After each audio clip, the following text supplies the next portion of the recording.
Hello students, मैं हूं Rajinikanth Singh, mathematics faculty and ये है फंक्शन का नेक्स्ट लेक्चर। हम लोग अभी पढ़ रहे हैं पीस वाइज डिफाइंड फंक्शन और उसमें हम लोग पढ़ चुके हैं modulus function, signum function and greatest integer function. Just पिछले लेक्चर में ख़त्म किए थे। तो आज हम लोग उसमें का नेक्स्ट पढ़ेंगे, यानी कि फ्रैक्शनल पार्ट फंक्शन। ठीक है, हम लोग उसका नेक्स्ट पढ़ेंगे फ्रैक्शनल पार्ट फंक्शन। शॉर्ट में इसको बोलते हैं FPF, फ्रैक्शनल पार्ट फंक्शन। ठीक है, ये पीस वाइज डिफाइंड फंक्शन का चौथा फंक्शन है। तो सबसे पहले इसको डिफाइन करते हैं कि ये होता क्या है फ्रैक्शनल पार्ट फंक्शन। तो हम लोग बोलते हैं कि fractional part function of a real number x is denoted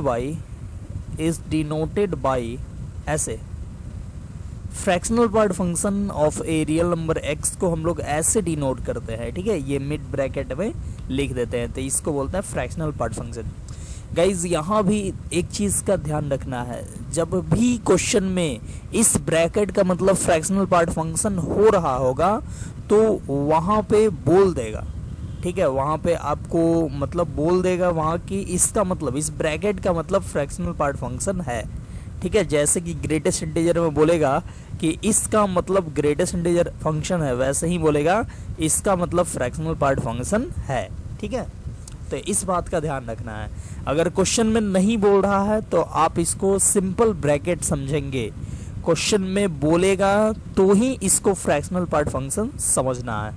ठीक है, तो बोलते हैं fractional part function of real number x is denoted by ऐसे एंड इज डिफाइंड बाय। ठीक है, डिफाइंड बाय जो लिखते हैं, चलो लिख देते हैं फिर समझाते हैं। And is defined by fractional part function of x equal to x minus greatest integer function of x। ठीक है, ये क्या है, तो ये ब्रैकेट का मतलब है ग्रेटेस्ट इंटीजर फंक्शन। ध्यान से देखना, fractional part function of x को डिफाइन ऐसे करते हैं, fractional part function of x equal to x मतलब जो है ये इसके अंदर वो माइनस उसमें से कर देते हैं उसका इंटीग्रल पार्ट मतलब ग्रेटेस्ट इंटीजर फंक्शन, तो ये हो जाता है फ्रैक्शनल पार्ट फंक्शन।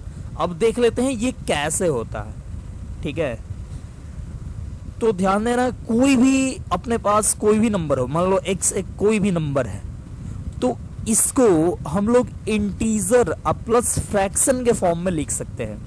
कोई भी नंबर हो x तो उसको इंटीजर प्लस फ्रैक्शन के फॉर्म में लिख सकते हैं। ध्यान रखना, ये f जो है ये f है, लिख देते हैं। वेयर f जो होगा वो होगा 0 से लेकर 1 के बीच में। ठीक है, f जो होना चाहिए वो होना चाहिए 0 से 1 के बीच में। ठीक है, ऐसे मतलब इससे ज़्यादा नहीं होना चाहिए। और देखो 0 पे इक्वल टू लगाए हैं और 1 पे इक्वल टू नहीं लगाए हैं, तो 0 पे इक्वल टू हो सकता है। कब होगा तो यहाँ पे पता चलेगा, चलो अभी लिखेंगे तो। ठीक है, मतलब जब इंटीजर होगा, x का वैल्यू इंटीजर होगा तो इंटीजर प्लस f का तो वैल्यू तब 0 ही लिखना पड़ेगा ना। तो चलो पहले देख लो, यहाँ पे समझ लो, x कोई भी नंबर है उसको हम लोग लिख सकते हैं इंटीग्रल पार्ट प्लस उसका फ्रैक्शनल पार्ट, जहां पे फ्रैक्शनल पार्ट जो होगा वो 0 से 1 के बीच में होगा। ठीक है, तो देखो यहाँ पे x जो है ये क्या है लिखे हैं, तो integral part plus fractional part, तो यही इंटीग्रल पार्ट को बोलते हैं greatest integer function of x। Plus ये जो f है इसको बोलते हैं fractional part function of x। मतलब किसी भी नंबर x को हम लोग greatest integer function plus fractional part function के फॉर्म में लिख सकते हैं। अब देखो f के जगह पे ये लिखे हैं, और f लिए हैं 0 से 1 के बीच में, तो ये जो है ग्रेटेस्ट फ्रैक्शनल पार्ट फंक्शन ये भी कहाँ से कहाँ होगा, तो 0 से लेकर 1 के बीच में। ठीक है, तो x इक्वल टू क्या हुआ, greatest integer function plus fractional part function, कोई बोले कि फ्रैक्शनल पार्ट फंक्शन बोलो, इसका वैल्यू क्या होगा, तो इसको उधर भेज दो, दैट इज हो जाएगा x minus greatest integer function of x। देखो ये इधर जाएगा तो greatest integer function of x में से सब्ट्रैक्ट हो जाएगा, ठीक है। तो यही आ गया fractional part function of x का वैल्यू। देखो यही चीज लिखा है ना, fractional part function of x का वैल्यू क्या लिखे हैं, तो x minus greatest integer function of x, ठीक है। फिर से इसको इधर ले जाओगे तो x का वैल्यू वही हो जाएगा, greatest integer function plus fractional part function, ठीक है। अब इसका एग्जाम्पल पहले, इस पे कुछ एग्जाम्पल देखते हैं। जैसे कोई नंबर, हम बोले हैं ना, कोई नंबर x हो तो उसको इंटीजर प्लस फ्रैक्शन के फॉर्म में लिख सकते हैं, जहां पे फ्रैक्शन 0 से 1 हो। तो जैसे आपको लिखना है 2.3, x के जगह पे मान लो है क्या, x के जगह पे है 2.3, तो 2.3 को आप कैसे लिख पाओगे इंटीग्रल प्लस फ्रैक्शनल फॉर्म में, तो आप इसको सिंपल लिखोगे 2, देख लो 2 अब प्लस 0.3 हो गया, बस। ये 2 जो है वो इसका इंटीग्रल पार्ट है, दैट इज i के जगह पे 2 है एंड f के जगह पे 3 है, 0.3 है। तो देखो f का वैल्यू यहाँ पे 0 से 1 के बीच में लाई कर रहा है, तो यहाँ पे इसको बोलेंगे 2 को बोलेंगे ग्रेटेस्ट इंटीजर फंक्शन ऑफ 2.3, ये 2.3 का ग्रेटेस्ट इंटीजर, और इसको बोलेंगे फ्रैक्शनल पार्ट फंक्शन ऑफ 2.3, ठीक है। किसको, 2.3 को हम लोग ऐसे लिख सकते हैं, 2.3 का ग्रेटेस्ट इंटीजर अब प्लस 2.3 का फ्रैक्शनल पार्ट फंक्शन। देखो गलत लिखा गया, फ्रैक्शनल पार्ट के लिए सिंबल जो देते हैं वो सिंबल नहीं लिखाया, इसके लिए सिंबल हम लोग क्या देते हैं, तो ये, ठीक है। चलिए, तो कोई भी इंटीजर हो, कोई भी नंबर हो तो उसको हम लोग इंटीजर प्लस फ्रैक्शन के फॉर्म में लिख सकते हैं, ठीक है। जैसे मान लो कि 5.7, तो इसको क्या लिखोगे, 5 अब प्लस 0.7, ठीक है। ये इंटीजर हो गया, ये फ्रैक्शनल पार्ट हो गया। जैसे 5 है तो इसको क्या लिखोगे, तो इसको लिखोगे 5 अब प्लस 0, यहाँ पे f क्या है, तो f यहाँ पे 0 है, बोले है ना, देखो यहाँ के कि f 0 से 1 होगा और f का वैल्यू 0 के इक्वल हो सकता है, तो देखो यहाँ पे 0 के इक्वल हो गया, ठीक है। तो जब भी कोई नंबर इंटीजर हो तो उसको इंटीजर आप प्लस फ्रैक्शन के फॉर्म में लिखेंगे तो उस टाइम में फ्रैक्शन का वैल्यू 0 हो जाएगा, ठीक है। तो ये हो गया। अब वही ध्यान रखना है नेगेटिव के केस में, जैसे -2.3 हो तो इसको आपको ये क्या रखना है, ये फ्रैक्शनल पार्ट क्या रखना है, तो 0 से 1 रखना है। तो इसमें अगर आप इसको ऐसे लिख दोगे कि -2 अब -0.3, तो ये गलत हो जाएगा, ऐसे नहीं लिखते हैं। ये देखो ये निगेटिव हो गया ना फ्रैक्शनल पार्ट, बट कभी भी इसको निगेटिव नहीं रखना है, इसको हमेशा ऑलवेज पॉजिटिव रखना है। तो इसको क्या लिखोगे, इसको लिखोगे -2.3 का ग्रेटेस्ट इंटीजर इक्वल टू -3 अब प्लस 0.7। ध्यान रखना, -3 अब प्लस 0.7 करो तो -2.3 ही आएगा। तो ये हो गया, यहाँ पे ये हो गया इंटीग्रल पार्ट, ठीक है, और ये हो गया क्या, तो ये हो गया फ्रैक्शनल पार्ट। अब देखो फ्रैक्शनल पार्ट दैट इज 0.7, ये 0 से 1 के बीच में लाई कर रहा है, और ये हो गया इंटीग्रल पार्ट। तो आप देख सकते हो -2.3 का आप integral part that is greatest integer function निकालते हो तो -2.3 का ग्रेटेस्ट इंटीजर फंक्शन -3 आता है, ठीक है। आपको याद होगा ग्रेटेस्ट इंटीजर फंक्शन का वीडियो अगर देखे होंगे तो ये हो गया, मतलब कि -2.3 को आप लिख सकते हो -3 अब प्लस 0.7, तो ये हो गया। तो ये तो हम लोग देख रहे थे इस पे एग्जाम्पल, ठीक है, कि किसी भी नंबर को इंटीजर प्लस फ्रैक्शन के फॉर्म में लिख सकते हैं, और वहीं से हमारा मेन डिफिनीशन निकल के आया है। ये जो डिफिनीशन निकल के आया है, ठीक है, फ्रैक्शनल पार्ट फंक्शन का, ये यही से निकल के आता है, ठीक है। तो मेन यही होता है कि किसी नंबर x को हम लोग लिख सकते हैं कैसे, तो उसके ग्रेटेस्ट इंटीजर प्लस उसके फ्रैक्शनल पार्ट फंक्शन के फॉर्म में, ठीक है। तो देखो ये क्या हो गया, फिर से इसको देखते हैं, फ्रैक्शनल पार्ट फंक्शन क्या हो गया, तो ये हो जाता है x minus greatest integer function. Fractional part function of x क्या हो जाता है, तो x minus greatest integer function of x, ठीक है। अब इस पे कुछ एग्जाम्पल देखते हैं। जैसे बोले फ्रैक्शनल पार्ट फंक्शन ऑफ 2.7 क्या होगा, तो आप क्या बोलोगे, इससे एग्जाम्पल से इस डेफिनेशन से इसको ब्रेक करते हैं। तो 2.7 का फ्रैक्शनल पार्ट पूछ रहा है, तो आप क्या बोलोगे, आप बोलोगे 2.7 अब माइनस 2.7 का greatest integer function, that is ये हो जाएगा 2.7 अब माइनस 2.7 का ग्रेटेस्ट इंटीजर फंक्शन क्या होगा, तो 2 होगा, यानी ये हो जाएगा 2.7 अब माइनस 2 तो 0.7, 0.7 आ गया 2.7 का फ्रैक्शनल पार्ट फंक्शन। तो आप अगर ये पॉजिटिव नंबर हो, इसके अंदर में पॉजिटिव नंबर हो, तो आप इसका फ्रैक्शनल पार्ट डायरेक्टली भी लिख सकते हो। जैसे अगर बोले 5.3 का, तो ये सीधे दिख रहा है 0.3 इसका फ्रैक्शनल पार्ट, तो डायरेक्टली आप लिख सकते हो 0.3, और इस फॉर्मूले से ब्रेक करोगे तो भी 0.3 ही आएगा। ठीक है, और भी देख लेते हैं। जैसे मान लो 3.9 है, तो इसका फ्रैक्शनल पार्ट देखो 0.9 होगा। 7.2 है, तो इसका फ्रैक्शनल पार्ट 0.2 होगा। कुछ भी 5.73 है, तो इसका फ्रैक्शनल पार्ट ये होगा 0.73। ठीक है, ये सब हो जाएगा। जैसे मान लो 5 है, तो 5 का अगर पूछे, 5 का फ्रैक्शनल पार्ट पूछे, तो आप चलो फॉर्मूले से इसको पहले ब्रेक करते हैं। 5 का फ्रैक्शनल पार्ट दैट इज 5 अब माइनस 5 का greatest integer function, that is ये हो जाएगा 5 माइनस 5 का ग्रेटेस्ट इंटीजर फंक्शन होगा 5, और 5 माइनस 5 कितना, 0, यानी फ्रैक्शनल पार्ट ऑफ 5 क्या होगा, 0।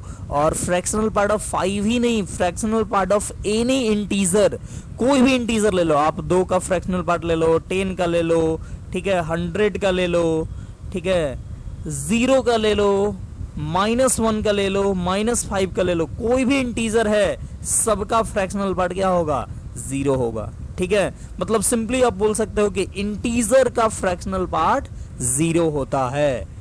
ठीक है, क्योंकि इंटीजर में तो सिर्फ इंटीजर ही है, उसमें फ्रैक्शन तो है ही नहीं, तो उसका सिर्फ इंटीग्रल पार्ट वही चीज हो जाता है और फ्रैक्शनल पार्ट 0 हो जाता है।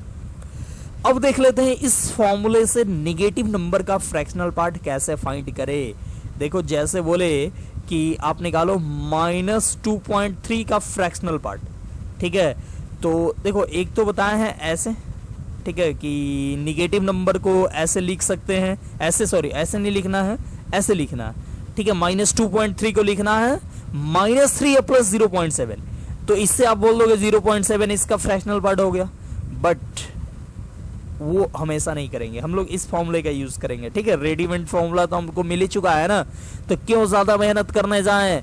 तो देखो यहाँ पे अगर -2.3 का फ्रैक्शनल पार्ट लिखना है तो क्या लिखोगे, तो -2.3 अब -2.3 का ग्रेटेस्ट इंटीजर फंक्शन।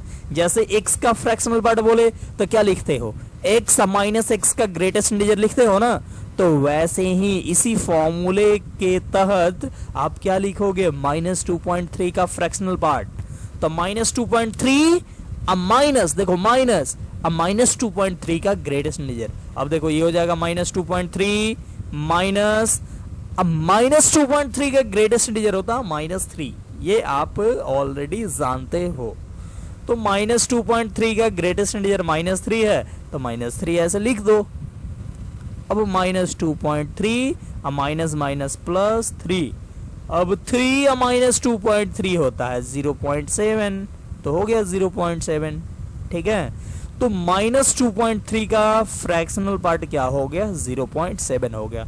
ठीक है, चालाक विद्यार्थी क्या करेंगे, इतना काम नहीं करेंगे। अब एक निकाल लिए, अब देखेंगे, देखो यहाँ पे 0.3 है तो 0.7 हो रहा है। अगर होता -5 मान लो 6 होता तो क्या होता, तो 0.4 हो जाता। एक्चुअल में क्या हो रहा है, तो एक्चुअल में हो रहा है यहाँ पे 0.3 है, तो 1 में से 0.3 सब्ट्रैक्ट किया जा रहा है, दैट इज 0.7। तो -5.6 है तो क्या होगा, 1 -0.6 यानी 0.4। नहीं विश्वास है तो इसका आप निकाल लो, क्या बोलोगे, -5.6 अब माइनस 5.6 का ग्रेटेस्ट इंटीजर और माइनस 5.6 माइनस, देखो माइनस 5.6 का ग्रेटेस्ट इंटीजर होगा -6, तो -6 लिखोगे तो +6 हो जाएगा और 6 माइनस 5.6 हो जाएगा 0.4। ठीक है, तो ये हो गया आपका फाइनल आंसर। तो वैसे ही कोई भी निगेटिव नंबर हो उसका डायरेक्टली निकाल सकते हो, जरूरी नहीं है ये सब लिखना। जैसे हम बोलते हैं -3.25 का निकालो।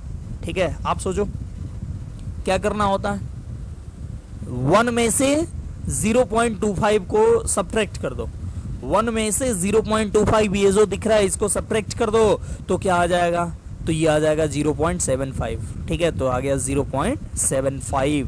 ठीक है, ये आप कर सकते हो। वैसे ही और अगर बोला जाए, जैसे बोला जाए कि -7 पॉइंट कुछ भी 42, तो आप क्या बोलोगे, तो 1 में सिर्फ 0.42 को सब्ट्रैक्ट कर दो तो 0.58 आ जाएगा। ठीक है, तो ऐसे ही किसी भी नंबर का आप फ्रैक्शनल पार्ट निकाल सकते हो। वही बोला जाए 6.82, तो आप क्या करोगे, तो ध्यान देना यहाँ पे प्लस है, यहाँ पे माइनस नहीं है। ठीक है, माइनस होगा तब सब्ट्रैक्ट करना, प्लस हो तो क्या करोगे, तो प्लस हो तो सिंपल 0.82 लिख दोगे। प्लस होगा 6.82 तो 0.82 हो गया फ्रैक्शनल पार्ट। वही ये माइनस होता, ऐसे होता, ये होता -6.82, तो लिखते 1 माइनस 0.82 दैट इज 0.18। ठीक है, क्योंकि आप 1 में से 0.82 सब्ट्रैक्ट करोगे, ये 0.82 तो क्या आएगा, तो 0.18 आ जाएगा। ठीक है, तो इसलिए हम लोग लिख दिए ये 0.18। तो आई होप ये क्लियर हो गया होगा अच्छे से इसका डेफिनेशन। ठीक है, और इस पे कोई भी नंबर, किसी भी नंबर का फ्रैक्शनल पार्ट फाइंड करने को बोलेगा तो आप आसानी से फाइंड कर सकते हो। ठीक है, तो चलिए हम लोग सीख गए फ्रैक्शनल पार्ट फंक्शन क्या होता है। ठीक है, अब जैसे ही हम लोग सीखे तो खट से दिमाग में आएगा कि इसका ग्राफ भी ड्रॉ कर लेते हैं। ठीक है, क्योंकि किसी भी फंक्शन का ग्राफ ड्रॉ करना काफ़ी इंपॉर्टेंट होता है। ठीक है, क्योंकि आगे की चीज़ें जो होगी वो ग्राफ से ही अच्छे से क्लियर होगी। ठीक है, तो हम लोग इसका ग्राफ ड्रॉ कर लेते हैं, मतलब लिखते हैं graph of y equal to fractional part function of x। ठीक है, fractional part function of x का ग्राफ ड्रॉ करते हैं। कैसे ग्राफ होगा, तो ग्राफ ड्रॉ करने के लिए सिंपल, हम एक तरफ x लेंगे और एक तरफ लेंगे फ्रैक्शनल पार्ट फंक्शन। ठीक है, that is y equal to fractional part function. अब देखो फ्रैक्शनल पार्ट के जगह पे आप ऐसे लिख सकते हो x अब minus greatest integer function of x। ठीक है, ये हो गया। तो पहले हम लोग हर एक अलग अलग वैल्यू के लिए देखते हैं। तो देखो जैसे ही ग्रेटेस्ट इंटीजर ऑफ x आया, हम लोग एक एक इंटरवल लेंगे, जैसे 1 से 2, 2 से 3, 3 से 4 ऐसे, क्योंकि इस इंटरवल में ये अलग अलग चीज़ें होती हैं। ठीक है, अलग अलग तरीके से डिफाइंड होती है। तो सबसे पहले लेते हैं x का वैल्यू 0 से लेकर 1 तक। तो x का वैल्यू 0 से लेकर 1 तक लिए तो क्या होगा, y इक्वल टू क्या होगा, तो y इक्वल टू ये तो x ही रहेगा, x मतलब जो लिए हैं वही रहेगा, माइनस x का वैल्यू 0 से 1 तक लेंगे तो उसका ग्रेटेस्ट इंटीजर क्या होगा, तो उसका ग्रेटेस्ट इंटीजर 0 हो जाएगा, मतलब हो गया y equal to x minus 0। ठीक है, फिर अगर हम लें x का वैल्यू 1 से लेकर अगर 2 तक, तो y इक्वल टू हो जाएगा x वही रहेगा। ठीक है, किसी को कंफ्यूजन हो रहा होगा कि x के जगह पे आप क्यों नहीं लिख रहे हैं, तो x के जगह पे 0, जैसे x के जगह पे मान लो कुछ लो, आप 0 से 1 के बीच में कुछ लो, तो मान लो 0.2 लो, तो x के जगह पे 0.2 लिए तो यहाँ भी 0.2 ही लिखा आएगा। ठीक है, x जो भी होगा, जो भी ले रहे होंगे वही चीज यहाँ पे लिखाएगा, लेकिन यहाँ पे हमेशा क्या लिखाएगा, तो यहाँ पे हमेशा लिखाएगा 0, 0.2 लो, 0.5 लो, 0.7 लो, तो जो x लोगे वहाँ पे यहाँ पे वो लिखाएगा जो लिए रहेंगे। लेकिन यहाँ पे क्या लिखाएगा, तो यहाँ पे ऑलवेज जीरो, तो ऑलवेज जीरो लिखाएगा। यहाँ पे 1 से 2 लेंगे तो यहाँ पे ऑलवेज 1 लिखाएगा। बाकी यहाँ तो जो लेंगे, यहाँ जो लेंगे 1.5 लें 1.3 लें वो यहाँ पे रहेगा, ठीक है। तो यहाँ पे जो लेंगे वो रहेगा और यहाँ पे माइनस में 1 हो जाएगा, ठीक है। तो जो हमेशा ऑलवेज होगा वो लिखती है, जो ऑलवेज नहीं होगा मतलब अलग अलग वैल्यू के लिए अलग अलग होगा उसको वेरिएबल के फॉर्म में ही लिखे। तो 1 से 2 के लिए हो गया y equal to x minus 1। फिर अगर बात करें x का वैल्यू 2 से 3 तक, 2 से 3 तक तो हो जाएगा y का वैल्यू ये x माइनस 2 से 3 का ग्रेटेस्ट इंटीजर होगा कितना, तो ये हो जाएगा 2। तो ये हो गया y equal to x minus 2। फिर अगर बात करें हम लोग x का वैल्यू 3 से 4 तो क्या होगा, तो y equal to x minus 3, ठीक है। अब तो डॉट डॉट बनता है, एक निगेटिव वाला भी लिख देते हैं, एक निगेटिव वाला। जैसे x का वैल्यू लिखे -1 से लेकर 0 तक, तो -1 से 0 तक लें तो क्या होगा, तो y इक्वल टू होगा x ही रहेगा और यहाँ पे -1 से 0 का ग्रेटेस्ट इंटीजर होगा -1। अब -1 अब पहले माइनस लगा है तो +1 हो जाएगा। वैसे ही एक और लिख दो, x का वैल्यू -2 से लेकर -1 लिखो तो y इक्वल टू होगा x प्लस 2, क्योंकि -2 से -1 का ग्रेटेस्ट इंटीजर -2 आएगा और पहले माइनस लगा है तो हो जाएगा +2, ठीक है। तो ये हो गया। अब हम लोग इसके अनुसार, इसके अकॉर्डिंग ग्राफ हम लोग बनाते हैं, कोऑर्डिनेट एक्सिस बनाते हैं और उस पर ड्रॉ कर देंगे सभी को, ठीक है। तो ये रहा हम लोग का प्यारा सा कोऑर्डिनेट एक्सिस। ये हो गया एक्स एक्सिस, ये वाई एक्सिस, ये 0, ये अगर देखें तो 1, ये 2 और वैसे ही ये 3, ये 4, ये 5, ठीक है। इधर ऊपर में ये 1, इधर ये -1, इधर -2, -3, ठीक है, ऐसे है। तो चलो हम लोग सबसे पहले x का वैल्यू 0 से 1 हो, x का वैल्यू 0 से 1 हो तो होगा y इक्वल टू एक्स, 0 तो हटा दो, y इक्वल टू एक्स। तो y इक्वल टू एक्स क्या होता है, तो y equal to x simple ऐसे एक लाइन होता है, but y equal to x ऐसे लो, पहले बना देते हैं, y इक्वल टू एक्स ऐसे एक लाइन होता है। लेकिन हमको पूरा में तो नहीं लेना है ना, हमको सिर्फ 0 से 1 के बीच में ही लेना है। ये y इक्वल टू एक्स जो है ये सिर्फ 0 से 1 के बीच में लेना है, वो भी 0 पे रखना है और 1 पे रखना भी नहीं है, ठीक है। तो 1 के सामने हम लोग ओपन बना देंगे, ठीक है। तो यहाँ पे बाकी तो हटा दो पहले, तो यहाँ पे आपको हटाना कहाँ है, तो हटाना है 0 से पहले और 1 के बाद में, ठीक है। 0 से पहले ये सब हटा देना है और 1 के जस्ट सामने और बाद में हटा देना है, ठीक है। 1 के सामने भी नहीं रहना चाहिए, तो 1 के सामने नहीं रहना चाहिए तो आप क्या करोगे, आप 1 के सामने ऐसे एक सर्कल बना दोगे, ओपन रख दोगे, ठीक है। तो ये सिर्फ ग्राफ हो गया, ये आपका ये रेड वाला किसका, तो y इक्वल टू एक्स का, और y इक्वल टू एक्स जो बनाना था वो बनाना था सिर्फ 0 से 1 के बीच में, तो 0 से 1 बन गया y इक्वल टू एक्स। फिर क्या बनाना है, तो y equal to x minus 1 बनाना है, ठीक है। ये कहां से कहां तक, तो 1 से 2 में बनाना है। तो ऐसा करते हैं कि हम लोग को बनाना पड़ता है फिर मिटाना पड़ता है, तो ऐसा करते हैं हम लोग सिर्फ 1 से 2 ही बनाते हैं। तो 1 पे पुट करो, 1 इसमें पुट करोगे तो क्या आएगा, 0 आ जाएगा, तो 0 ये हो गया। 2 पुट करोगे तो क्या आएगा, 2 पुट करोगे तो 1 आएगा, तो 2 के सामने ऐसे 1, ठीक है। तो ये मिला दो, ये हो गया। बट ध्यान रखना ये भी 2 पे नहीं रखना है, तो 2 के सामने ऐसे ओपन कर देंगे, बाकी 1 पे रखना है तो 1 के सामने रखे। देखो 1 के सामने अगर आप ध्यान से देखो तो 1 पे ये है, ठीक है। 1 के सामने क्या है, तो 0 है, ठीक है, ये 0 है, ये नहीं है, 1 के सामने 1 नहीं है, ठीक है। यहाँ पे ओपन है, यहाँ पे है, तो आप देख सकते हो 1 का फ्रैक्शनल पार्ट जो होगा वो क्या होगा, सॉरी 1 का फ्रैक्शनल पार्ट क्या होगा, 0 होता है, ठीक है। तो 1 का फ्रैक्शनल पार्ट दैट इज 1 पे 0 होगा फंक्शन का वैल्यू, 1 पे 1 नहीं होगा, ठीक है। 1 तो इवन की किसी का भी नहीं होगा, ठीक है। तो ये हो गया, तो ये 2 के सामने ये रहा। फिर अब आपको क्या करना है, तो 2 से 3 ग्राफ बनाना है। 2 से 3 कौन सा ग्राफ बनाना है, तो y equal to x minus 2 बनाना है। तो y equal to x minus 2 बनाओ 2 से 3, तो 2 पुट करोगे तो 0 आएगा, मतलब 2 पे 0, और 3 पुट करोगे तो 3 माइनस 2 1, ठीक है। 3 के सामने ऐसे 1, तो आप ऐसे बना दो, और 3 के सामने ओपन रखना है, ध्यान रखना 3 के सामने देखो यहाँ पे ओपन है। फिर 3 से 4 में बनाना है y equal to x minus 3, तो ऐसे ही अब बनते जाएगा, ठीक है। आगे भी ऐसे ही बनते जाएगा, ठीक है। ऐसे ये डॉटेड जो बना रहे हैं बस देखने के लिए कि इसके 3 के जस्ट ऊपर है, ये डॉटेड ग्राफ नहीं है, सिर्फ ये रेड वाला जो है, ठीक है, वो ग्राफ है।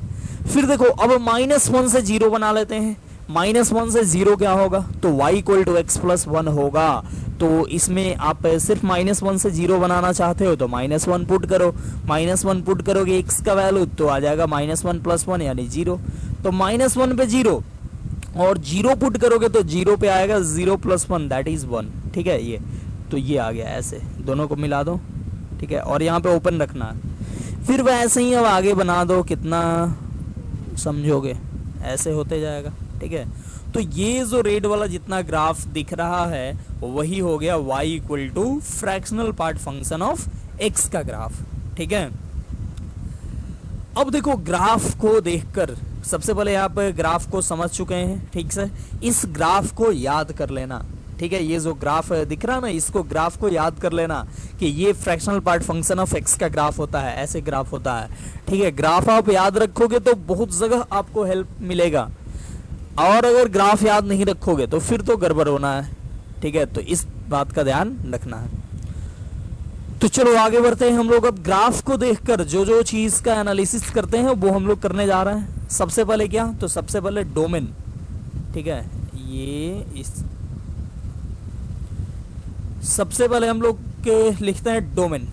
क्या होगा डोमेन, तो देखो डोमेन दैट इज एक्स का वैल्यू। तो एक्स का वैल्यू कुछ भी हो सकता है, कोई फर्क नहीं पड़ता है, कोई भी रियल नंबर रखो वो उसका फ्रैक्शनल पार्ट कुछ ना कुछ हो ही जाएगा, ठीक है। तो डोमेन होने जा रहा है ऑल रियल नंबर, ठीक है, मतलब -∞ से इन्फिनिटी, या इसी को आप बोलोगे ऑल रियल नंबर, ठीक है।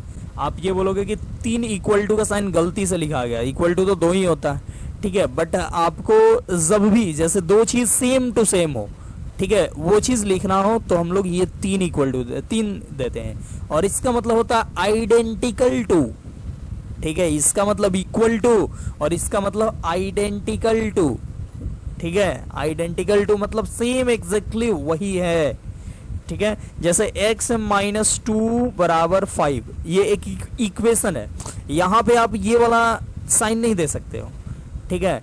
बट आपको जैसे ये चीज 2 चीज को सेम लिखना है, -∞ से लेकर इन्फिनिटी, इसी बात को फिर से एक बार और लिखना है तो आप ऐसे लिख सकते हो, ठीक है।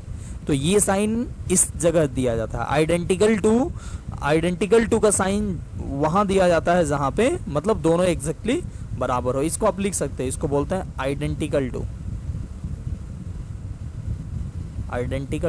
ठीक है। चलिए तो आगे बढ़ते हैं। नेक्स्ट हम लोग देखते हैं डोमेन के बाद रेंज इसका।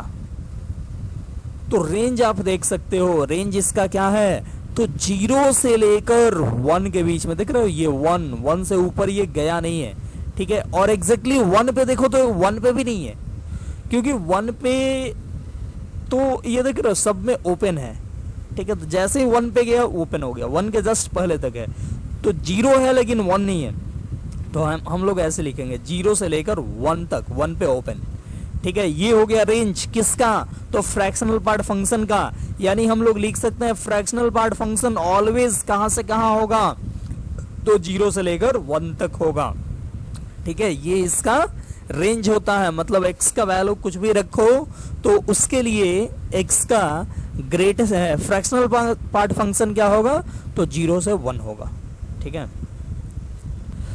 नेक्स्ट अगर हम बात करें कि ये बॉन्डेड है कि नहीं, तो ये बॉन्डेड है, ठीक है, क्योंकि हम लोग 2 ऐसे लाइन ड्रॉ कर सकते हैं जिसके बीच में पूरा कंप्लीट ग्राफ लाई कर जाएगा, ठीक है।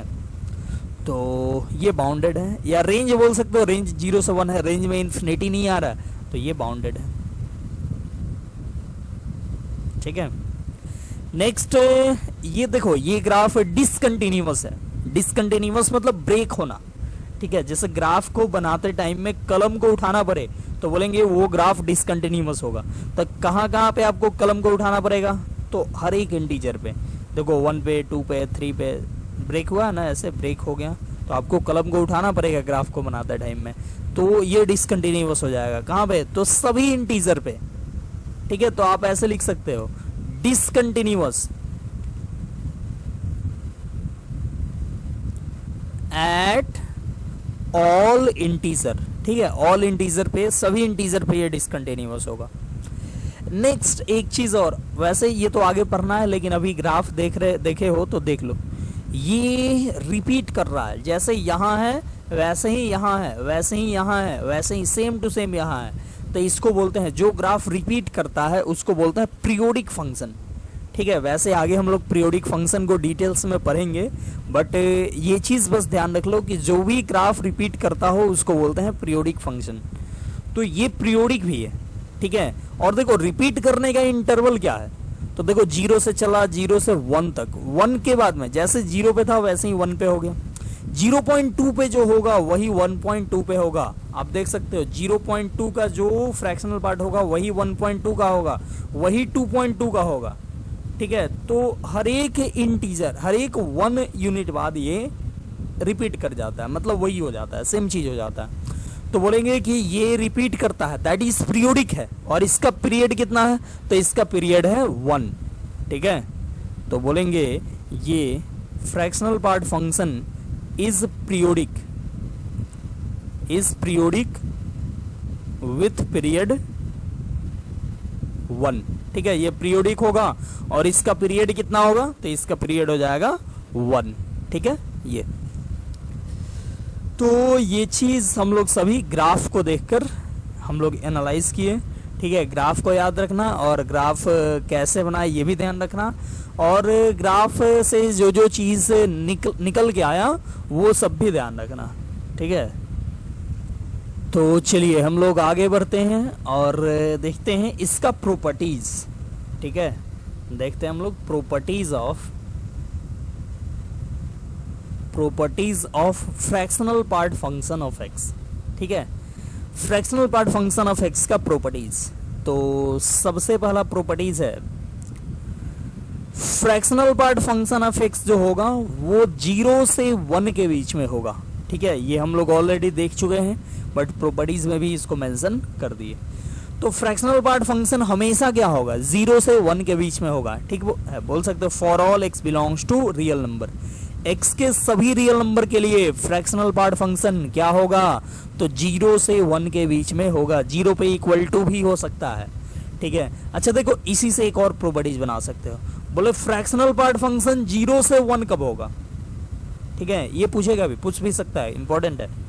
देखो 0 पे इस बार इक्वल टू नहीं दिए हैं, तो बोला जा रहा है कि फ्रैक्शनल पार्ट फंक्शन 0 से 1 कब होगा।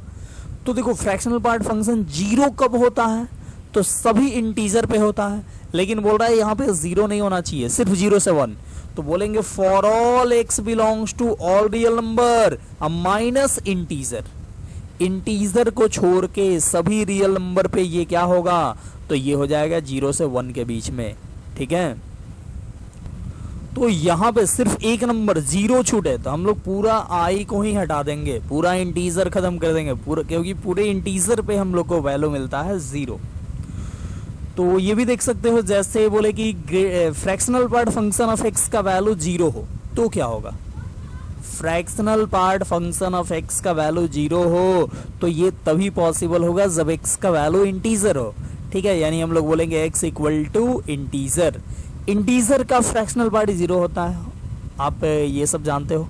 तो इंटीजर का फ्रैक्शनल पार्ट 0 होता है, तो यहाँ पे बोल रहा है कि एक्स का फ्रैक्शनल पार्ट 0 है, तो आप एक्स को क्या बोलोगे, तो एक्स को इंटीजर बोलोगे, ठीक है। तो ये हो गया।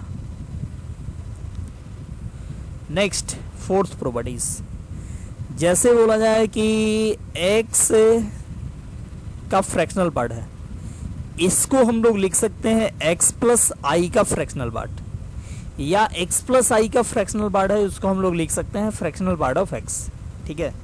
ये एक्चुअली क्या है, तो देखो x का फ्रैक्शनल पार्ट है, जैसे मान लो 2.3 का फ्रैक्शनल पार्ट, ठीक है, तो क्या आएगा, तो आपको पता है 0.3 आएगा।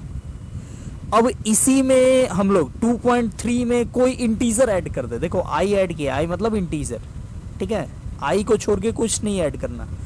तो x का फ्रैक्शनल पार्ट मान लो कुछ आ रहा है, और x में कोई इंटीजर ऐड करके उसका फ्रैक्शनल पार्ट निकाले, तो दोनों का फ्रैक्शनल पार्ट सेम ही आएगा, ठीक है। तो देखो 2.3 का फ्रैक्शनल पार्ट 0.3 आया है, अब 2.3 में कुछ ऐड कर दो, मान लो 1 ऐड कर दो, ठीक है, तो ये क्या हो जाएगा, ये हो जाएगा 2.3 प्लस 1 3.3। अब 3.3 का भी फ्रैक्शनल पार्ट क्या होगा, तो 0.3 ही होगा। तो देखो ऐसे 2.3 का फ्रैक्शनल पार्ट निकाले तो 0.3, उसमें एक इंटीजर दैट इज 1 ऐड करके निकाले फ्रैक्शनल पार्ट, तो भी 0.3 ही आया। इवन कि आप 1 के जगह पे कुछ भी 5 ऐड कर दो, 2.3 है इसमें 5 ऐड कर दो, तो ये क्या हो जाएगा 5 to 7 7.3, और अभी भी इसका फ्रैक्शनल पार्ट 0.3 ही होगा। तो देखो कोई भी अगर नंबर हो, कोई भी आपको नंबर हो, उसका फ्रैक्शनल पार्ट लो, चाहे उस नंबर में कोई इंटीजर ऐड कर दो, कोई भी इंटीजर, और उसका फ्रैक्शनल पार्ट लो, तो दोनों का वैल्यू सेम ही आएगा, ठीक है, दोनों का वैल्यू डिफर नहीं करेगा। तो यही ये प्रॉपर्टीज है, ठीक है, इस पे क्वेश्चन आ सकता है या इस कंसेप्ट का यूज काफी ज्यादा होता है। नेक्स्ट हम लोग देखते हैं प्रॉपर्टीज नंबर 5 नंबर, बोलते हैं कि fractional part of x plus fractional part of minus x, ये क्या होगा, तो ये हो जाएगा 0 इफ एक्स इंटीजर हो। अगर एक्स इंटीजर हो तो सोचो इंटीजर का फ्रैक्शनल पार्ट 0, और इंटीजर में माइनस लगा दो तो वो भी इंटीजर, उसका भी फ्रैक्शनल पार्ट 0, और 2 0 को ऐड करोगे तो 0। बट अगर एक्स इंटीजर नहीं हो, ठीक है, तो क्या होगा, तो सोचो एक्स इंटीजर नहीं हो तो इसका वैल्यू हो जाएगा 1, ठीक है, if x not belongs to Y.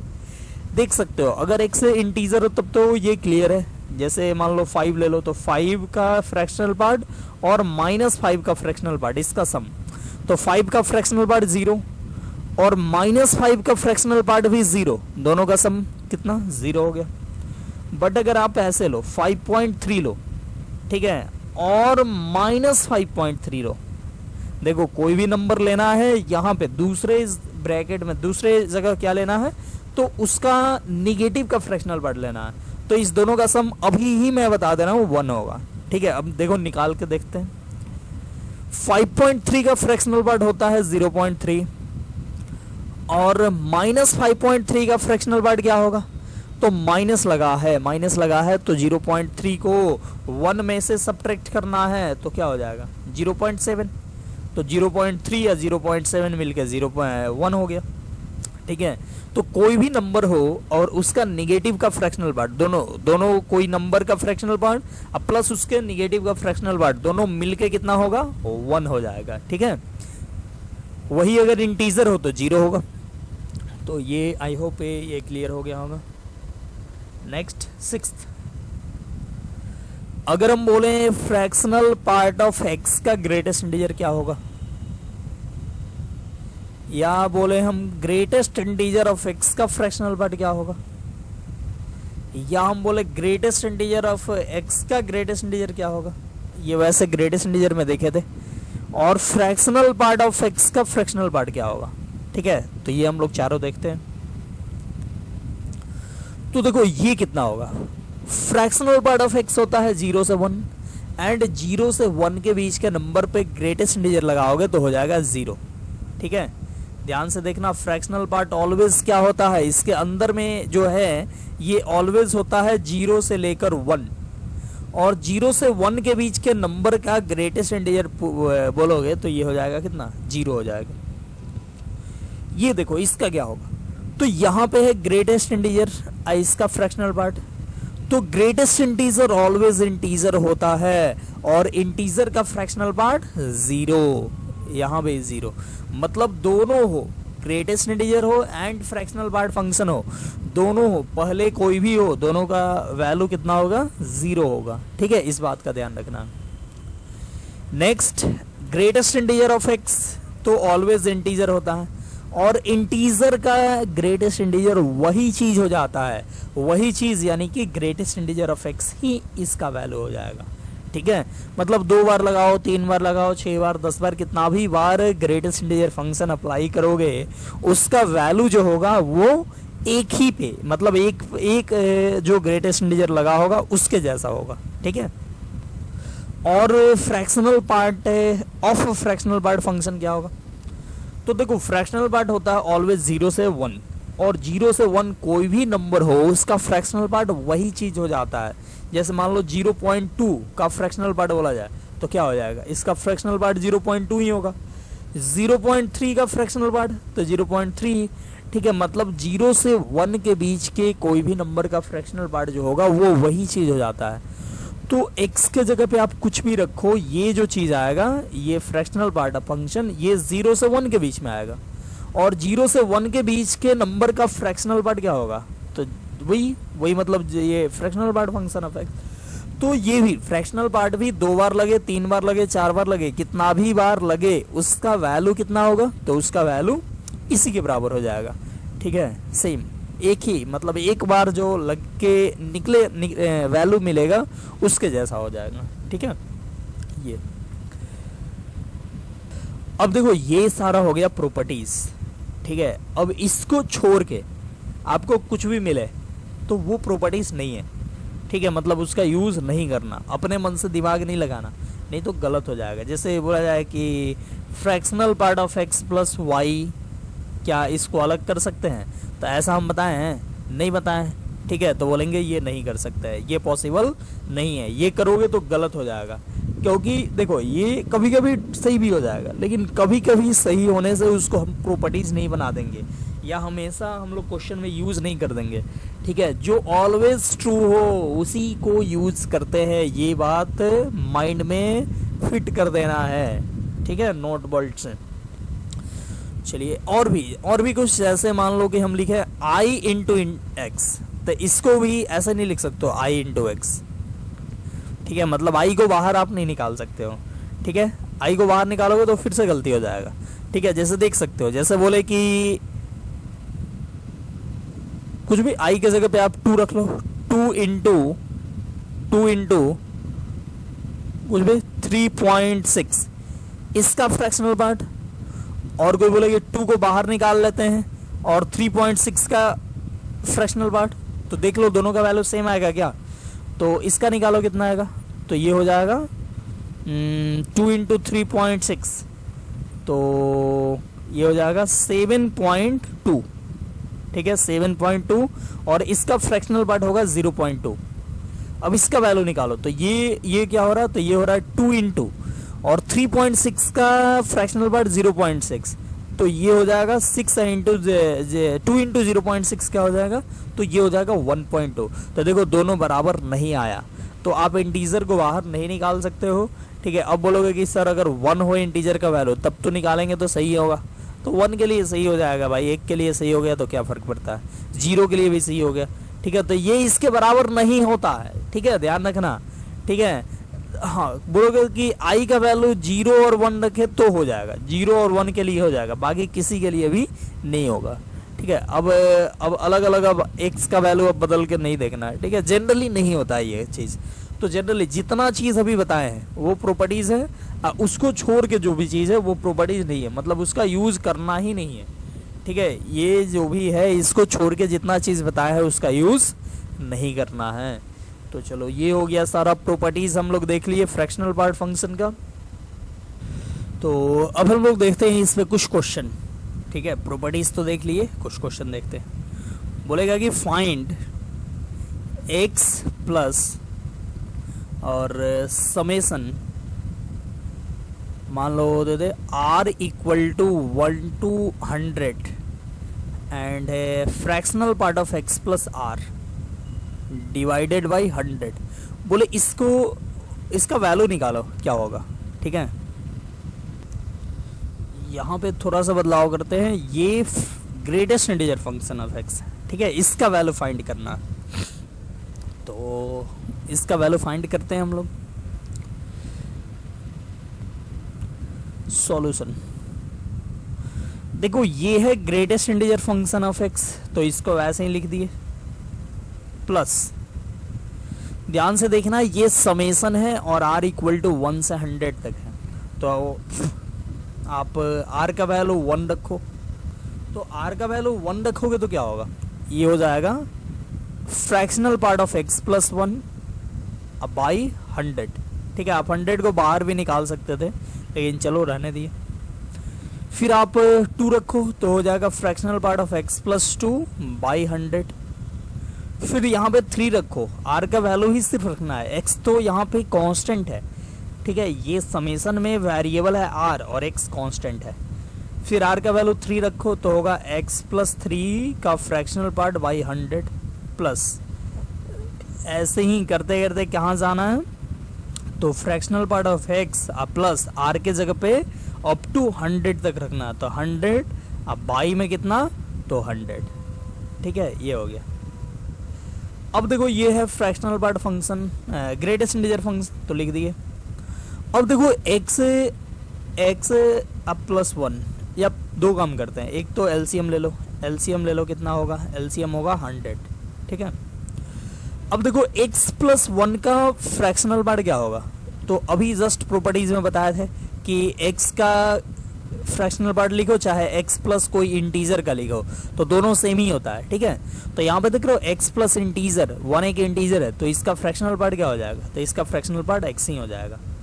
फिर x प्लस इंटीजर है मतलब 2 है, कोई भी इंटीजर हो तो उसका फ्रैक्शनल पार्ट x ही होगा। फिर ऐसे ही x प्लस 3 का फ्रैक्शनल पार्ट x का फ्रैक्शनल पार्ट होगा, और ऐसे ही यहाँ पे 100 भी इंटीजर है तो x प्लस 100 का फ्रैक्शनल पार्ट जो होगा वो हो जाएगा फ्रैक्शनल पार्ट ऑफ x। ठीक है, ये अब देखो x का ग्रेटेस्ट इंटीजर प्लस x का फ्रैक्शनल पार्ट, x का फ्रैक्शनल पार्ट, x का फ्रैक्शनल पार्ट कहाँ तक है, देखो 100 टाइम्स ये है। ठीक है, x का देख रहे हो x प्लस 1 2 3 अप टू 100, तो ये 100 टाइम्स इसको ऐड करेंगे फ्रैक्शनल पार्ट ऑफ x को, तो आ जाएगा 100 into fractional part function of x।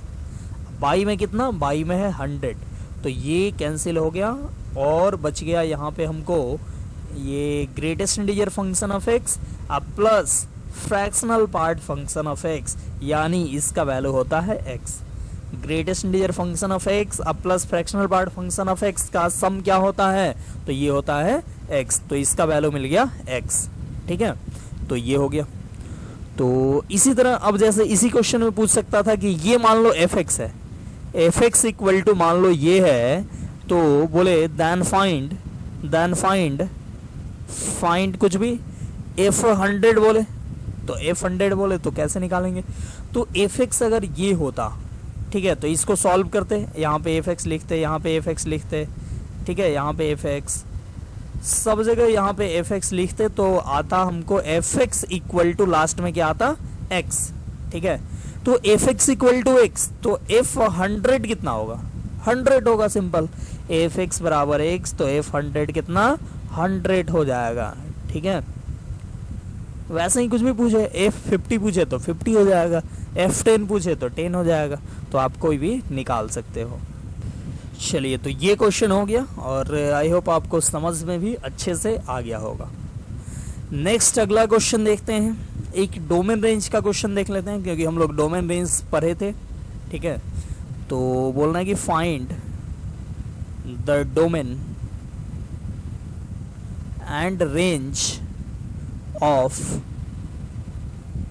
fx equal to log of fractional part function of x। ठीक है, इसका डोमेन एंड रेंज फाइंड करना है। ठीक है, हमारे पास fx क्या है, तो log of fractional part function of x है। अब देखो log कब डिफाइंड होता है, log कब डिफाइंड होता है, तो लिखेंगे फॉर डिफाइंड होने के लिए, log को डिफाइंड होने के लिए ये फ्रैक्शनल पार्ट ऑफ x जो दिख रहा है ये ग्रेटर देन 0 होना चाहिए। ठीक है, 0 से बड़ा होना चाहिए, 0 के इक्वल नहीं होना चाहिए, क्योंकि log ऑफ 0 डिफाइंड नहीं होता है, 0 से बड़ा होना चाहिए। और आप जानते हो कि फ्रैक्शनल पार्ट ऑफ x हमेशा 0 से लेकर 1 होता है, हमेशा 0 से लेकर 1 होता है और 0 पे इक्वल टू भी होता है। बट हमको 0 पे इक्वल टू चाहिए ही नहीं, ठीक है, हमको 0 पे इक्वल टू नहीं चाहिए, ठीक है, हमको 0 से बड़ा चाहिए। तो 0 पे इक्वल टू कब होता है, मतलब fractional part of x equal to 0 हो तो x का वैल्यू क्या होगा, तो x का वैल्यू इंटीजर होता है, मतलब सभी इंटीजर पे उसका फ्रैक्शनल पार्ट 0, ठीक है। तो हमसे पूछ रहा है कि fractional part of x greater than 0 होना चाहिए, मतलब कि 0 से बड़ा होना चाहिए।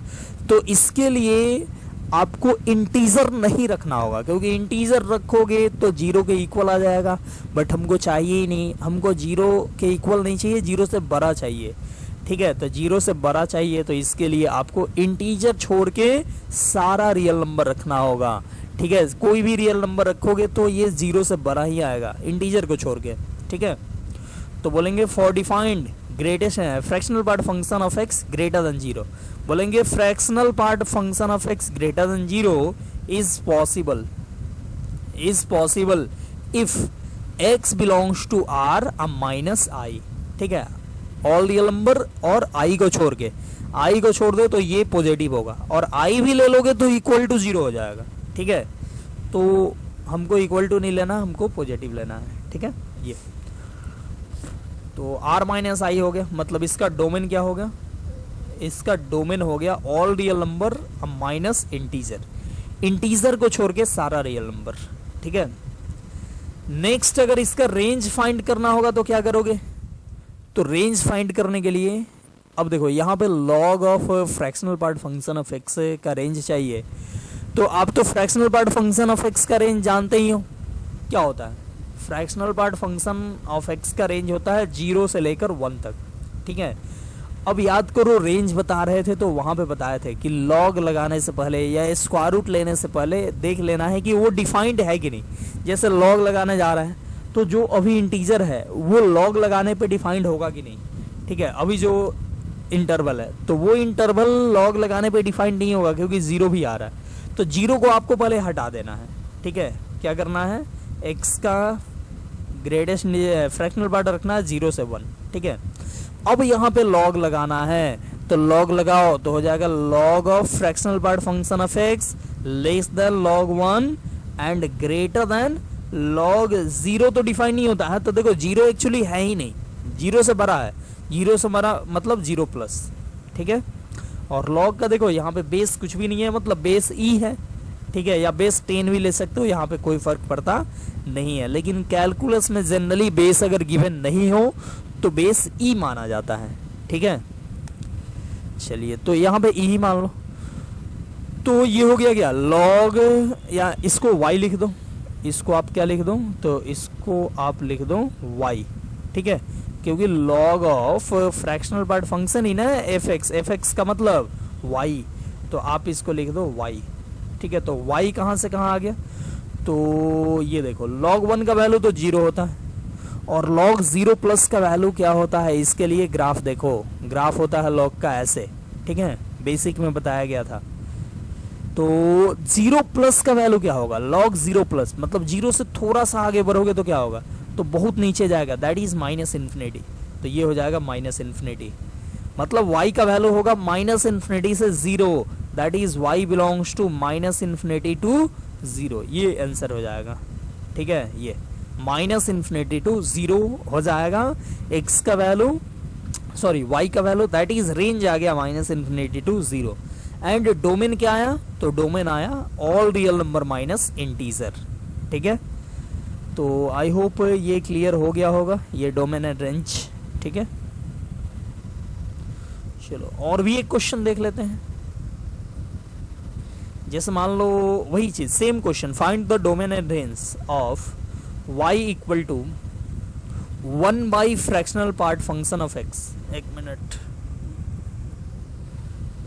ये ग्रेटेस्ट इंटीजर लिखा गया था, fractional part function of x, इसका बोले अगर आपको निकालने को डोमेन एंड रेंज तो कैसे निकालोगे, तो इसका डोमेन एंड रेंज निकालने के लिए देखो ये डिनोमिनेटर में है, डिनोमिनेटर में फ्रैक्शनल पार्ट फंक्शन है, तो क्या बोलोगे फॉर डिफाइंड, डिफाइंड होने के लिए क्या चाहिए, तो जो डिनोमिनेटर में है that is fractional part function of x, ये जीरो के बराबर नहीं होना चाहिए, नॉट इक्वल टू जीरो होना चाहिए। अब सोचो ये जीरो के बराबर नहीं होगा, यानी ये जीरो के बराबर होता कब है पहले, तो जब एक्स का वैल्यू इंटीजर हो। एक्स का वैल्यू जब इंटीजर हो तो इसका फ्रैक्शनल पार्ट जीरो के बराबर होता है, बट ये बोल रहा है कि इसका फ्रैक्शनल पार्ट जीरो के बराबर नहीं होना चाहिए, मतलब कि एक्स भी इंटीजर नहीं होना चाहिए, x not equal to I, x integer नहीं होना चाहिए। ठीक है, एक्स इंटीजर नहीं होना चाहिए मतलब इसका डोमेन पूछे क्या होगा, तो डोमेन होगा all real number minus minus integer. ठीक है, माइनस आप लिख सकते हो आई, मतलब पिछले क्वेश्चन के ही जैसा इसका भी डोमेन आया। ठीक है, all real number minus integer. और फिर से अगर रेंज पूछा जाए, ठीक है, तो रेंज के लिए फिर से आप फ्रैक्शनल पार्ट ऑफ एक्स जानते हो, 0 से 1 होता है, बट यहाँ पे रेसिप्रोकल करना है, तो रेसिप्रोकल करना है तो एग्जैक्ट 0 का रेसिप्रोकल होता ही नहीं है। ठीक है, अनडिफाइंड होता है, तो रेसिप्रोकल करने से पहले आपको हटाना पड़ेगा। ठीक है, क्या, तो 0, तो 0 से लेकर 1 तक ऐसे। अब रेसिप्रोकल कर दो, 0 मतलब 0 प्लस, ठीक है, 0 प्लस मतलब 0 से आगे। अब रेसिप्रोकल करो, रेसिप्रोकल करोगे तो क्या होगा, उल्टा हो जाएगा, उल्टा हो जाएगा मतलब 0 प्लस का रेसिप्रोकल इन्फिनिटी, एंड ये इनइक्वालिटी चेंज हो जाएगा, ऐसे है तो ऐसे हो जाएगा, और ये हो गया 1 by fractional part of x, and 1 का रेसिप्रोकल 1। तो ये देखो यही है ना y, तो y आ गया आपको कहाँ से कहाँ तक, तो 1 से लेकर इन्फिनिटी तक। ठीक है, तो इसका रेंज हो जाएगा, रेंज क्या होगा, तो रेंज होगा 1 से लेकर इन्फिनिटी तक। ठीक है, ये हो गया रेंज। ठीक है, तो ऐसे ही डोमेन एंड रेंज पे कोई भी क्वेश्चन आएगा तो आई होप आपसे बन जाएगा। ठीक है, उसमें अगर फ्रैक्शनल पार्ट इन्वॉल्व हो, ग्रेटेस्ट इंटीजर इन्वॉल्व हो, ये सारा कुछ इन्वॉल्व हो तो आपसे बन जाएगा। ठीक है, तो इस वीडियो को हम लोग करते हैं यहीं पे समाप्त, और हम लोग आज देखें fractional part function of x. ठीक है, नेक्स्ट आगे हम लोग देखेंगे और भी इसके आगे, तो पीस वाइज डिफाइंड फंक्शन ये चल रहा है, नेक्स्ट आगे हम लोग फिर से देखेंगे। तो ठीक है, वीडियो करते हैं यहीं पे समाप्त, और मिलते हैं हम लोग फिर से नेक्स्ट वीडियो में, फिर से नेक्स्ट चीज़ के साथ, नया नया कंसेप्ट हम लोग सीखेंगे। तब तक आप पढ़ते रहिए, घर पे रहिए, सेफ रहिए, और पढ़ते रहिए, डेली पढ़िए, कभी भी पढ़ाई छोड़िए नहीं। ठीक है, तो ठीक है, bye bye, take care, next video में हम लोग मिलेंगे।